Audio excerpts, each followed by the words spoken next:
মাত্র ৪ পিস মাংস তুলে রাখলে খুব সহজেই তোমরা এই বিরিয়ানিটা বাড়িতে রান্না করে নিতে পারবে। কিভাবে করবে জানার জন্য ভিডিওটা লাস্ট অবধি দেখতে থাকো। প্রথমে একটা বাটিতে ৪ পিস মাংস, ২ চামচ সাদা তেল আর ২ থেকে ৩ চামচ আদা রসুনের পেস্ট দিয়ে সেটাকে ভালো করে ম্যারিনেট করে রাখলাম। এরপর কড়াইটা ভালো করে গরম করে তার মধ্যে সাদা তেল দিয়ে কুচানো পেঁয়াজগুলো নিয়ে বেরেস্তাটা বানিয়ে নিলাম। ভিডিও শেষে কিন্তু তোমাদের সাথে দুর্দান্ত একটা টিপস শেয়ার করে দিই, তো সেটা জানতে হলে ভিডিওটা স্কিপ না করে লাস্ট অবধি দেখতে থাকো। বেরেস্তা কিন্তু লবণ ছাড়াই ভাজতে হয়, না হলে কিন্তু এটা জল ছেড়ে দেবে। তোমরা কিন্তু এর মধ্যে ভুলেও জল দিও না। বেরেস্তাটা দেখো ভাজা ভাজা হয়ে গেছে, গোল্ডেন ব্রাউন হয়ে গেলে তোমরা এটাকে একটা পাত্রের মধ্যে তুলে রেখে দিও।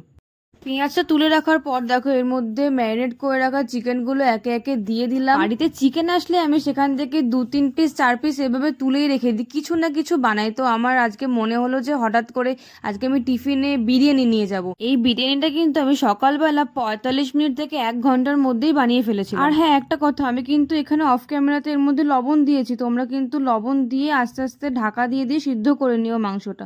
তারপরে দেখো আমি এর মধ্যে বিরিয়ানির মশলাটা ব্যবহার করেছি একদম শর্টকাটে। এখানে আমি কোনো গোটা মশলা ব্যবহার করিনি। তোমরাও এখানে চাইলে গোটা মশলা দিতেও পারো বা নাও দিতে পারো। আমি এখানে এভারেস্টেরই ১০ টাকা প্যাকেটের শাহি বিরিয়ানি মশলাটা ইউজ করেছি। আমি এখানে ২ চামচ মতো দিয়েছি, তোমরা তোমাদের মাংসের পরিমাণ অনুযায়ী দিয়ে নিতে পারো। এরপরে দেখো আমি এর মধ্যে লবণ দিয়ে নিলাম।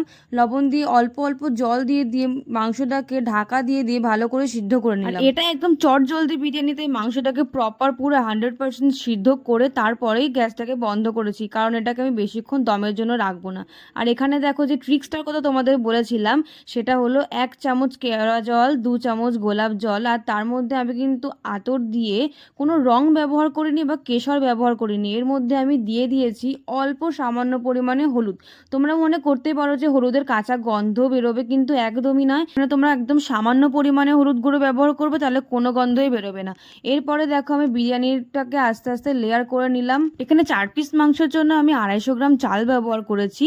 তোমরা তোমাদের মাংসের পরিমাণ মতন এখানে চাল দিয়ে নিও। আমাদের সবার তো বিরিয়ানি খেতে খুবই ভালো লাগে, কিন্তু বিরিয়ানি বানানোর নাম শুনলে মনে হয় যে কত সময় লাগবে বিরিয়ানি বানাতে।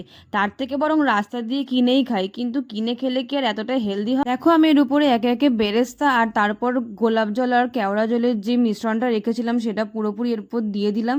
এরপরে দমের জন্য এটাকে ১০ থেকে ১৫ মিনিট রেখে দেবো। আর এইটাকে বন্ধ করার জন্য আমি এর মধ্যে কাগজও দিয়ে নিয়েছিলাম। কাছে যদি এরকম ঢাকনা না থাকে তাহলে তোমরা কড়াইয়ের উপরে একটা থালা চাপা দিয়ে তার মধ্যে কোনো ভারী জিনিস যেরকম নোড়া দিয়ে এটাকে ঢাকা দিয়ে রাখতে পারো। দেখো আমাদের দম দেওয়া পুরো কমপ্লিট হয়ে গেছে। এবার ভালো করে বিরিয়ানিটা মিশিয়ে নেব। তোমরা ভাবতেই পারো যে আমি এর মধ্যে কেন আলু দিইনি, কারণ আলুটা আমি যখন ভেজেছিলাম সেটা পুরোপুরি সিদ্ধ করা ছিল, তো সেই জন্য আমি এর মধ্যে আলু দিইনি। আলুটাকে আমি পরে মিশিয়ে নিয়েছি। তোমরা চাইলে যখন লেয়ার করবে তার মধ্যে আলুটা দিয়ে নিতে পারো।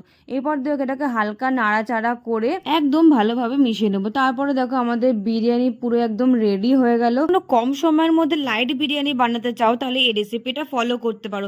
বিরিয়ানিটা সিম্পল হলো, খেতে কিন্তু খুবই টেস্টি হয়েছিল। আর এরকম টেস্টি টেস্টি খাবার যদি তোমরা আরও দেখতে চাও তাহলে চ্যানেলটাকে লাইক, শেয়ার আর সাবস্ক্রাইব করতে ভুলো না। টাটা।